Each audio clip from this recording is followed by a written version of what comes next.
Well, good evening, everybody. Thanks for making it out here today. What's your meeting? Okay. In the back, stuff. All right. You have a microphone, so don't like that as a choice. Well, thank you so much for being here for our program tonight. So we're hiking the Long Trail side by side. This is part of our James B. Taylor Adventure Series. This is our 34th year of offering the programming here at Green Mountain Club headquarters. I'm Mike Bonnet. I serve as the executive director of Green Mountain Club, and I'm in my 12th year here at GMC. How many folks have been to a program like this at the club before?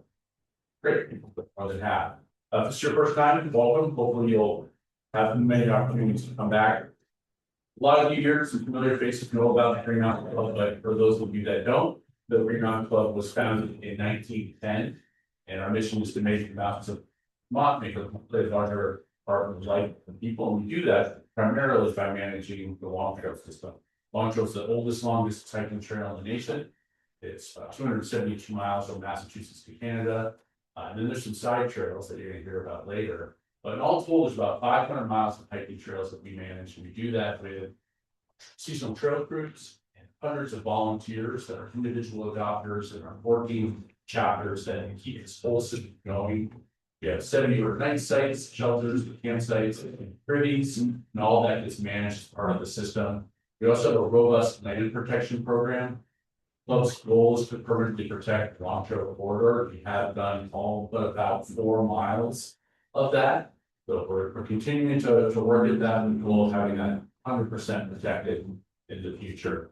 Then another big part of what we do is education and outreach. This event tonight fits in with that. We do that in a few different ways. One is the education programming that we deploy from the visitor center here, the Rob Burton Purvis Visitor Center. That's a new building that we came into. It's right by the snacks, in case you would ask. And we also do education programming in the fields with our caretakers, service trips, really making sure that we're providing folks with the best information, that the best possible experience on the Long Trail.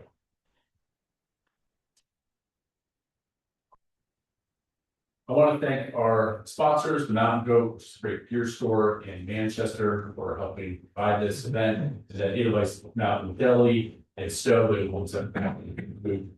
Some of you are eating. If you want to go down and get snacks, it's Kate to you best. Our next speaker up is on February 12th. This is Tori Constantine. She's going to talk about her trip setting the speed record on the Long Trail last year. So you can come here on February 12th, 7 p.m. at the Visitor Center. It'll be a great event. And also remember, if you can't show up for these things, we are recording them and they'll be available on our website. So it's my pleasure to introduce Phil Werner. He is a hiker, he's a writer, he's an editor. He's also my boss because he's on the Green Mountain Club Board of Directors. He's also founder and chief editor of sectionhiker.com, that many of you may be familiar with, and he's the author of Hiking Over 60, Hiking and Gear Guide for Active Adults. And we're really excited to have Phil with us today to share his thoughts and experience on Trail Side to Side. Phil, take it away.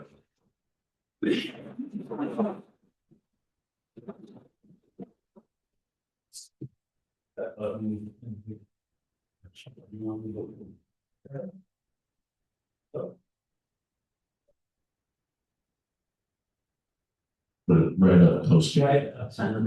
Okay, I'll try to do that. Well, great seeing you, Mike. Let's get started. Okay.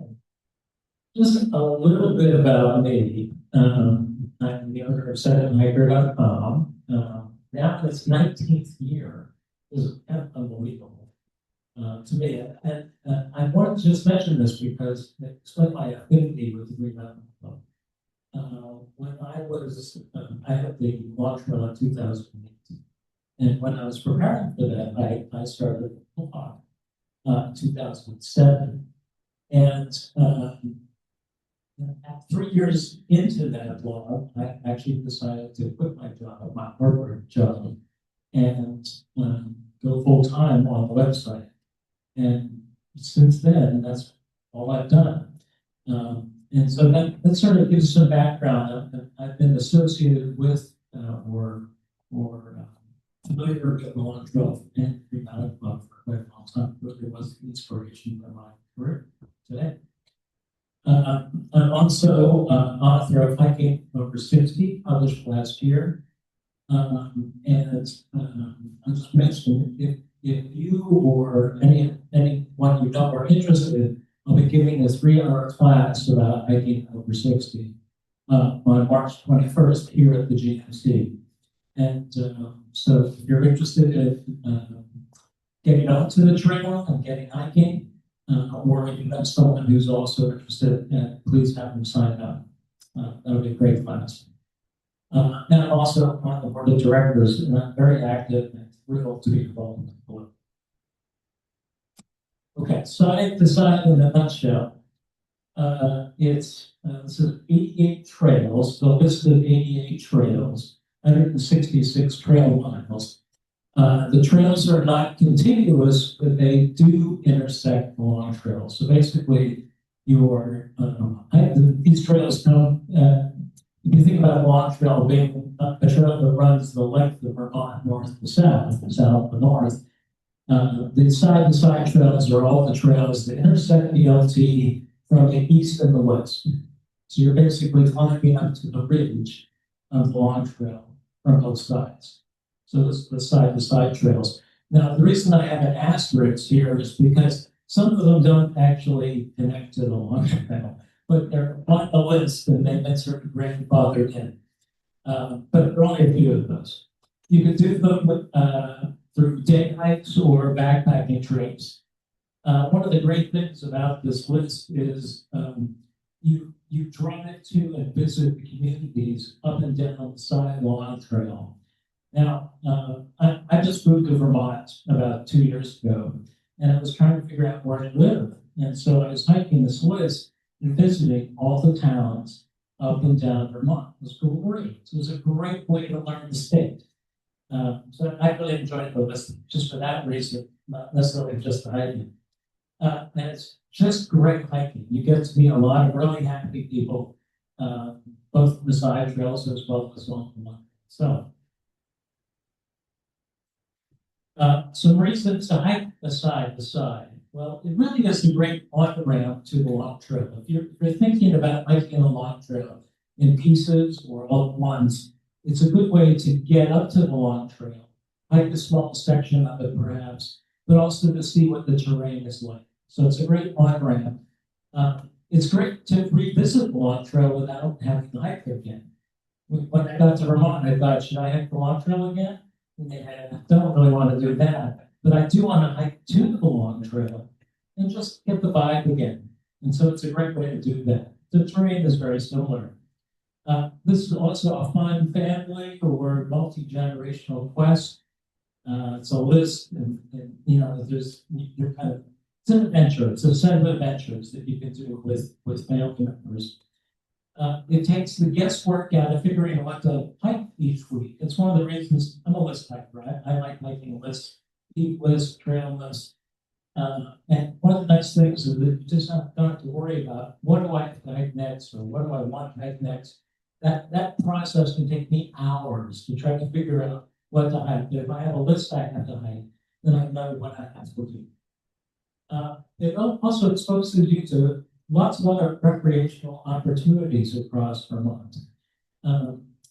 Not just, hiking, trail running or cross-country skiing, or being exposed to pretty much all kinds of different natural areas and other trail systems that intersect the side trails.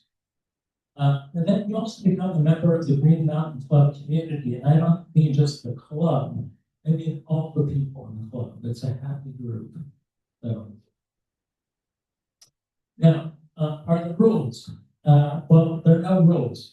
It's the perfect game. Other than you have to document your list and when you hike the trails. So that's what's really the only thing you have to do. But really, common sense should prevail. The trails have to be hiked on foot, and not using motorized vehicles or wheels or anything like that. these are sort of traditional trail list rules. You can cross-country ski some of the trails, but they're also very steep, so you might not want to do that. You want to keep off the trails during mud season. This is sort of practice, general practice with the Green Mountain Club. We don't hike during mud season because it erodes the trail system. So you want to keep off the trails from snow melt whenever that starts to occur to Memorial Day. You have to be prepared with maps, clothing, water, and food. You definitely don't want to be a casualty. You don't want to have a rescue squad come after you. That's bad form. So you have to be prepared. And also leave no trace. Take out your trash. Don't deface structures. Don't carve your initials in shelters or trees. Don't remove plants or historical artifacts. You're actually on these side trails. You encounter a lot of archaeological things, a lot of history you'll encounter, which is quite exciting. So you don't want to take those things. And of course, you want to control your dog. And just remember, people get very passionate about this in the Northeast. It's a game. These are games. The trail is for the game. So treat it that way. Have some fun. Don't take it too seriously. Now, the rewards. There's a complimentary 1-year GMC membership for first-time members only for people who complete the side-by-side list.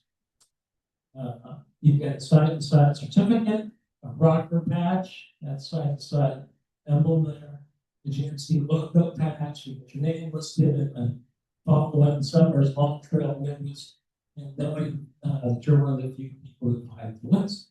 Turns out there was one person who finished the list last year. Me. So it's a rare crowd. You're really good. I'll just mention the chairman of the board of directors of the Green Mountain is another member of the side-by-side group, and we bonded immediately on that. The best time to hike. Memorial Day after mud season to Veterans Day. You might actually think this really actually go to Halloween. It's pretty cold in Vermont after Halloween. But I'd say that's really the best time. Some trails are accessible in winter, but they require advanced winter skills. Now just think about this. You're hiking up to the Long Trail, which tends to run across the ridge line up and down Vermont. So it's going to go 4,000 footers and 3,500 footers. So, you would use, you would require winter skills.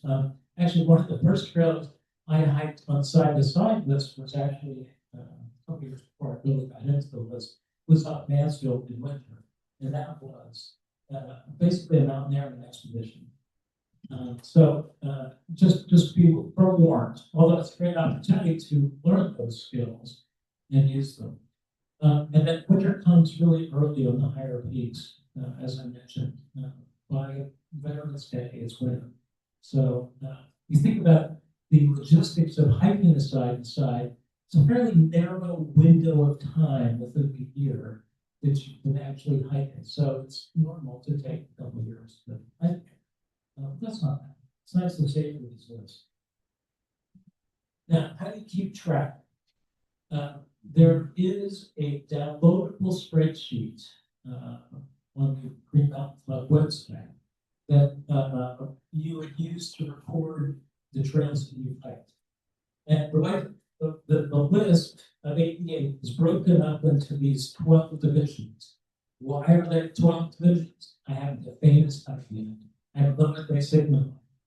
But in each division, there's a list of trails. Division 1, which is the southernmost, has one trail. And there's one of 12. And I think it's Journey's End. You'll see that the Division 9 has the largest trails, 32. And that's not Mansfield. And what happens is, as you fill in the spreadsheet, which I'll show you on the next page, the detail, you'll see that the green blocks on the right will move So you'll actually see when you've completed the section. So let me give you an example now. Any questions so far? No? Yeah. Here's division 10, actually 9, yes. No, it's 10. Mansfield. And this is a list of the trails. Mileage total, miles to do, which you'll fill in when you finish them, the date you complete them, and the notes you might want to make. Notes might be, for example, you might hike half the trail, not the whole thing, and so you might give yourself enough to do more. And as you can see, when I hike, this is my spreadsheet. I've sort of just taken some of my completion dates out just to illustrate. You can see I hiked it over successive months, right? And you record your dates in the spreadsheet. And so the first thing, what happens is you hike the trail. The first thing you do, you walk in the door, take off your boots, sit down at your left side, and fill that spreadsheet. That's what people do. Then they go get like the coffee or food. But this is how you report things. Okay. Maps and apps. Now, you might think that these trails are easy to find. They are to a certain extent. You'll find most of them on the GMC Green Mountain Club waterproof maps. But it's also really helpful to use a phone app. The best one is called Avenza GPS. And you buy the same maps that you buy in the store, the waterproof maps, to display in your phone. It's just very handy. Now, there's another popular app called Gaia GPS, which is good in some states, but not in Vermont. It's awful. But the Avenza maps are really great to have. They'll actually help you figure out where you are when you're on the trail. And it's an opportunity to learn how to use one of these apps if you're not familiar, right? Because they run on both the Android as well as iPhone. Another really handy thing to do is the Warren, New Hampshire, Vermont Gazetteer, because a lot of the trailheads for these trails are on dirt roads in the middle of nowhere. And it's kind of a treasure hunt to try to find them. And it's fun to plan. If you've never used a Gazetteer, it's basically an elaborate map book. It has 90 pages in it. And it has all the dirt roads indicated. And you can't rely on Google Maps or Apple Maps because they don't have these roads and you're off the grid. You're literally not in self-power range. So you need one of these atlases. I actually have 3 of them. I have one for New Hampshire and New York in my car. There's a website called Trail Finder, which is great, has great directions to a lot of the trailheads. Really great website. The GMC Day Hiker's Guide also has good information. And some of the maps, some of the trails actually go up ski trails in ski resorts. And it's useful to use those to actually find some of the trailheads. Okay?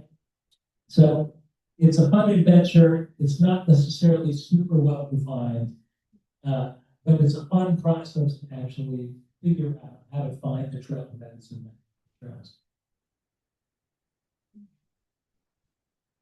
Some route finding tips. So most of the trails are blue blaze, although the blaze may be infrequent. You know, the trick for finding blazes on the long trail is when you can't find the blaze, turn around and you'll see the blaze behind you. So it's the same thing with the blue blaze trails. The sign is a funny sign. This is on Mount Belvedere. The Forest Trail. Couldn't find it. I walked by the trail junction over and over again. It was down up my ankles. So you have to look around. Some of the trails follow roads. Some trails can be quite difficult to reach depending on seasonal closures, mud, bridge repairs, blowdowns. One of the first trails I hiked, Sucker Brook, drove up the road, it's a tree across the road. Well, luckily I had a big saw in my car, cut the tree, out of the way and went and picked the tree. Was it a weekend after we had done trail work on Sucker Brook? Exactly. Rest of the group did that thing. Exactly. Trees across the, most of the trees. Terrain and footing. Most of the elevation gains are moderate. There's no elevation, but they're not terrain, except on Mansfield. But it's forest mountains. Now you're hiking up to the Long Trail, so it really is the same terrain as the Long Trail for the most part. There are roots, rocks. There's some open ledges you have to be aware of if you're with kids or animals. And there are caves and coral trees, especially in Mansfield. And of course, you have to get tent with mud periodically. Okay. The Mansfield is a great fun, great place, especially with kids. There's some ladders there. Hiking gear, clothing, and footwear. So many of the side trails are less popular, you could say. So it really helps to leave a trip plan with a trusted friend. Come home on that setting up the dogs. You want to do your homework in terms of driving directions before you get on the road. You'll be much happier. First aid kit. Bring extra water or a filter. One of the years I was hiking this list, there was a massive drought in Vermont, so I had to carry extra water, food snacks, insect and sun protection, and bag weather clothing. So just that's sort of normal stuff that you would hike with the Vermont. The 30-liter day pack is usually sufficient. You don't need a giant backpack unless you plan on doing overnight. Long pants or zip-offs are a good on the more vegetated trails. I was on one trail where it was so overgrown and basically walking with the vegetation up to my chest. But basically something to be aware of that you want to have some extra clothing as you like vegetation crawling over your legs. Gaiters, boots, you can really hook in any footwear you want, whatever you prefer. Trekking poles are extremely helpful on the downhills, especially for those of us over 60. And in winter, of course, you want traction aids in winter gear. Okay, so backpacking and camping tips. So backpacking and camping are done at the shelters and campsites along the Long Trail. One of the nice things about this list is you're hiking up to the Long Trail, and the junctions are quite close to the shelters or huts. So you can, in fact, incorporate them into your hikes. This is, I guess, Montvale Lodge, at the base of Candlestone. And camping is free, but rougher in the national forest to set the regulations. And they basically stipulate how close to the trail you're allowed to camp and how close to the trail junctions. Luckily, most of the Long Trail, or much of the Long Trail, runs along national forest land, so you can actually camp. State parks and state campgrounds are abundant, and they're, of course, private options. So if you want to actually incorporate some backpacking into doing the side list, it's great. I did probably 8 or 10 backpacks for this, what I like to backpack and sleep on, and that's great. So really nice. Yeah. There are shelters and huts. This is actually a tea shelter because parts of the Long Trail are coincide with the with the Appalachian Trail. So you can stay in them, or of course you can meet through hikers on the AT if you want to hang out with them. And what you'll find if you're not familiar with the Long Trail is many of the Green Mountain shelters are ornate structures with furniture and bunk beds and fully enclosed.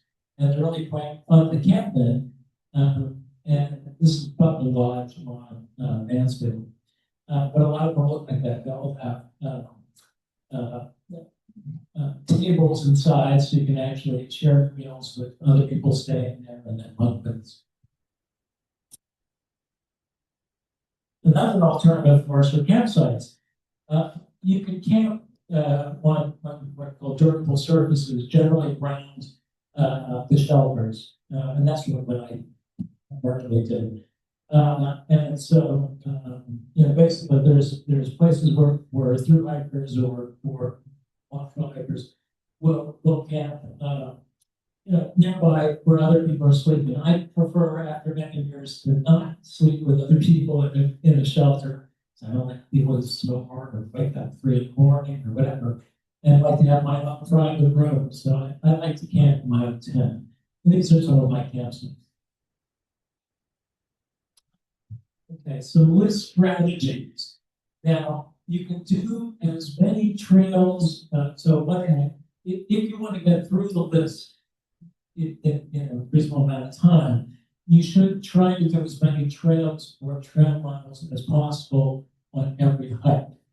So what you'll find is the side trails intersect with each other, and they might intersect with the long trail. You could do loops and whatnot. Okay? Many are out and back day hikes, which are fun. You hike up, you hike down. You can use 2 cars where you basically hike in to a section along a trail and hike out on a different side trail, maybe farther north or to the south. That's a good option. I didn't have anyone to do it this way, so I did them pretty much by myself, out and backs or backpacking trips. Backpacking, overnight trips with B&Bs, especially if you have to travel, to the far or the south, far south or far north. Luckily, Vermont's not a big state, so you can actually do them pretty much as day hikes anywhere, and you can really mix and match.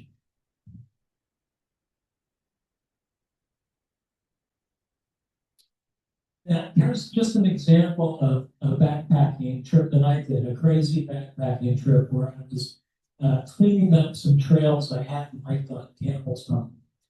And there's the list of trails that I did in one hike. And I actually, when I wrote this list, I put the cardinal directions in, so I would actually make the right turns on the trails. And so I went up Forest City and then got onto Burroughs Trail and then hiked the LT South to Alpine Trail and then back up to, then I went down to the Monroe Trail, down to the trail at the bottom, then back up. Then I camped at this campsite. Then I came back down Forest City again. So lots of side trails on campus, and this is just a crazy way basically knitting them all together into one trip. Kind of fun. So you will drive yourself crazy trying to figure out what is the optimum route to cover as many trails as possible. Wait to get to Mansfield. No, that's okay. Now, Mansfield again has 32 trails. I made the mistake in the first year I was hiking this list of waiting until October to hike the mountain at mistake because winter comes early on my peaks. So I had to wait until next year. But there are many, many trails, especially some many big trails where you have to do a lot of climbing to get up to the ridge. And this just gives you a sense of how convoluted and interconnected. There's even an insert map, a special map for the really smaller trails on the side of the ridge to the east and the west, where there are a lot of caves, a lot of crawling. At one point, I almost got trapped in one of those caves on the cliff trail. Almost couldn't get out. So a lot of fun though, and you don't require many trips to get up to the ridge. And the Mansfield terrain is challenging. See, in places My favorite trail, what trail when I hiked the walk trail, back in 2008, and still to this day is the Profanity Trail of Mansfield. It's a bad weather bypass, but it's just a funny name. I love it. This middle picture is the Hellbrook Trail, which is a very, very steep trail coming out of Smuggler's Notch, where you're literally climbing up these roots and rocks up the trail. It's absolutely insane. But a fun trail. Not the trail that I would recommend going down. Definitely going up. Of course, there are lots of caves on Mansfield from the side trips. They're a blast. And I literally hike up Mansfield and I get this on these trails and just literally burst out laughing because they're fun, challenging. Who was the nut job who made this trail? Yeah, the thing about Mansfield, the views are really, really pretty inspiring. This is, Pete, I think this was like Queen's Day, but a really nice fall day. Beautiful views, so it's totally worth getting out there. The one thing I'd recommend doing before doing any of these hikes, especially on Mansfield and higher peaks, read the weather forecast. Pick a good day. It really is much nicer. And then just one final thing, you come across these wonderful gems doing this side to side that no one really knows about. This was on Shrewsbury Peak, which is a side trail that comes up towards Killington. I love this quote. I came to this place to be quiet, to gaze out, to listen, and to let the business of life go on. That just really resonated with me. So, a great list. It really is a great list, and a real gem. I think it's a fantastic list, especially for people who are interested in the long trail and want to get a taste before they dive right in feet first. It's just a great list. So, thank you very much.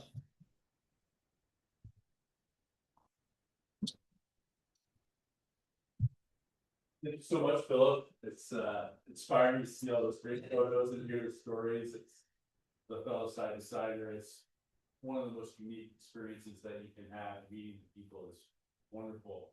One of the benefits of having Philip here and having done this is you have access to him. So we have plenty of time for questions. So if folks have questions, it doesn't have to be exactly about the side to side, but if you have questions for Philip, fire away. What's your favorite side trail? People ask me that all the time, and I tell them basically it's the trail I haven't done. Like the exploration. Yeah, that's really, I had as much fun finding the trail as hiking the trail. I mean, really, climbing down these roads and this thing, and I really like the sense of adventure. But I've never really had a favorite side to side trail. Good question. Where did you live when you were doing this? And did you start where you lived and then branched out? Or did you start in the north and just kind of go south? How did you, what was your approach to knocking these all off?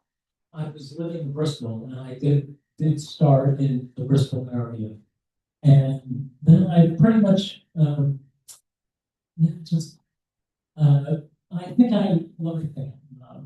I think I pretty much did sort of concentric circles out of the Bristol area. I left Mansfield, unfortunately, towards the end of the list. I'd recommend almost doing that earlier on. And then I did more south, then back up north. Did a little north and then finished in the south. So it was pretty random. It was pretty much depending on how much free time I had and how much driving I would have to do. But I did start in the sort of Bristol middle area. There's a good density of trails. Yeah. Where would you recommend to start? I would recommend starting near your house. Like keep the activation energy low, and go do a couple, and that's probably the best bet. Yeah. Yeah. What made you move to Vermont? That's a great question. What made me move to Vermont? I was living in the White Mountains. I lived there for 6 years. I hiked every big list multiple times. And I wanted something new with a place that had more people than the White Mountains. And I had this affinity with the long trip and figured that Vermont would be great. There are more people, believe it or not. And it was a mountainous climate. So I thought it'd be a good fit. And it's been a fabulous move. I love it. Absolutely adore it. Would you be doing, write-ups of each trail like you did in your blog? Yeah. Section, or are you keeping them to yourself for? Yeah, good question. I haven't done that. I've written up a lot of the backpacking trips and some of the day hikes, but some of them are too short to have a story about. You know, there has to be sort of a book in the right when the right trip report, and so I wrote less about that. Yeah, it's like, I used to do that in New Hampshire, especially because especially when I was hiking the Great, which is where I hiked the 4,000 quarters every month of the year. And I would hike those hikes, but they were stories. You know, there was some action or insight, you know what I'm saying? yeah, And I just didn't really get that on some of these shorter trips. yeah, some of these are like so short. Exactly. 6 minutes of a mile. I mean, what that kind of- But the road to get to them. Yeah, It's the- yeah. Yeah. So, yeah, yeah, that's the start. More question? Yeah. I know in hiking Mount Mansfield, one of the things I've learned to bring are good gloves for some of those rocky things. Do you have any tips on things that we wouldn't think of putting in our pack that your experience tells us we should beyond the things that were already mentioned, you know, common sense stuff? Give me a good one. Put your water bottles inside your pack. And don't have them on the outside of your pack. Because you may go upside down in some of these caves. You'll fall out and lose them. So I would say that. I mean, I think the gloves suggestion is excellent. That's a great idea. Again, long pants for Mansfield or at least in box, you can put one on. Of course. I think that's pretty much it. You know, a good sense of humor is some of the movie money. Oh, is that hello? Yeah, earlier in your talk, you mentioned that the side to side challenge is not just an opportunity to explore more of the terrain in these trails, but also some history and archaeology of these different areas. Do you have any examples of side trails that tie this other facet in? Well, there are a couple of them. I think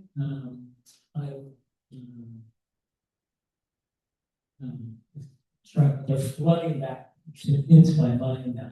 But I remember driving out the CCC road up to the Shrewsbury Trail, thinking, "Wow, you know, this was built by a civilian construction group. What an incredible effort! And it's an unbelievable road.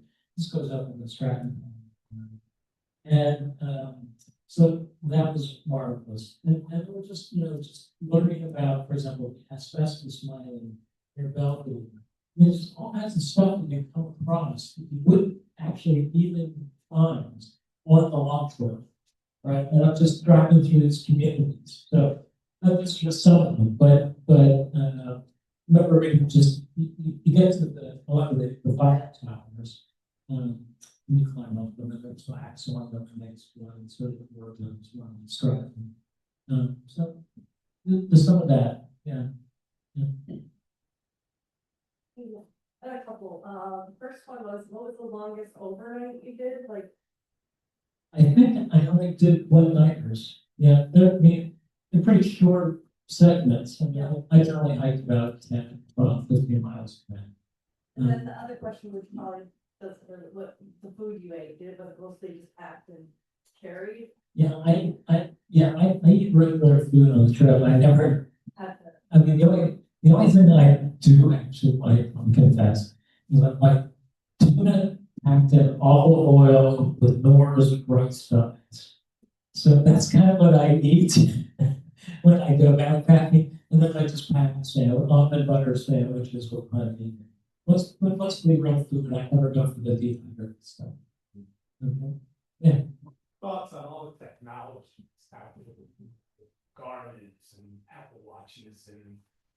Well, You take anything with yeah, I take, I use a InReach, Mini 2. That's 6, whatever it is. And, but I keep it off. It's really just for emergency use.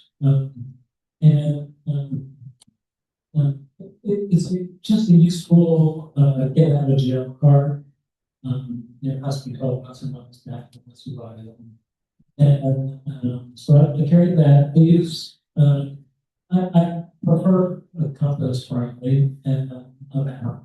But you know, you kind of almost have to assemble all your tools to find the trail beds. Once you're on the trail, you can pretty much shut all that stuff off. Unless you want to, you know, answer the question of are you there to that kind of thing. Although you can look at your watch and time and all that stuff. So what do I think of it? Well, you know, we can use it when you need it, and it's useful. And you know, I noticed that there was an article I wrote 15 years ago, which is, should you bring a cell phone on a backpack trip? Because I was like kind of anti-technology. And I guess, you know, there are times when it really is useful. I mean, you know, I've hiked in places like Scotland where you're literally off trail, and it is actually kind of nice to be able to check that you are where you think you are. So, I don't know. What do I think about it? I think it has its place, but it's up to you to figure out how much you want to rely. I mean, I don't like, I don't Twitter or do any of that crap. You know, where I'm standing out the sun, I don't do any of that stuff. Right? I'll take a selfie once in a while, but that's pretty much my interaction. Keep it in check. There's another question. So, Phil, you mentioned the trails are on the east and west, and geography is a little different. Are the east ones harder than the west ones, or the west ones harder than the east? Would you recommend someone start on one side or the other based on route finding or easiness? Yeah, that doesn't really matter actually. They're all coming out to the ridge. I mean, I was more familiar with the east side, west side, than east side. That's just based on where I was driving. But I don't really understand much. Yeah. I mean, Hedgehog, for example, was one of the first trails that I went there, that I did, and that was fine. Grizzly is fine, and I've got one more. So you said you don't have a favorite side trail, but is there a trail that was your least favorite out of all 88? I'm honestly completely blotted it out of my mind. I can't tell you. There were a couple trails that were sketchy. And there are some bad weather bypasses on Mansfield we did, which were wet when I did them. And they're extremely slippery. Now they have ropes. Whoever thought of that? They have ropes set up so you can actually, I think they're meant to actually climb, but I have to hold on to them going down. It was pretty sketchy. So I would say those are probably the least favorite ones. Where, you know, and I'm like, not necessarily the youngest guy, and I'm really worried about breaking a bone, you know, going down some of these trails. Going to dry it. You have a question? I was gonna say, what list are you working on now? And for people who didn't know about lists, like, is there a list of lists? Some list of lists, there's a website called the List of John or something like that. And it literally has lists from all around the world, hundreds of them. And maintenance. And people fill in that list. I was into that for a while. The current list I'm doing is reading the Vermont 4,000 footers. So that's where you write the 4,000, there are 4,000 footers in Vermont. And I'm writing them each monthly. It's just a fun little list, just keeps me active. And I'll probably measure over 3 hour on taxes. But nothing, I've got some other lists that I'm sort of picking away at, but nothing really significant. Great, thank you very much, this is fun.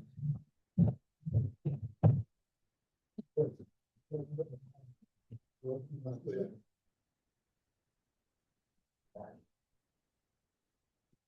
you very much. Yeah.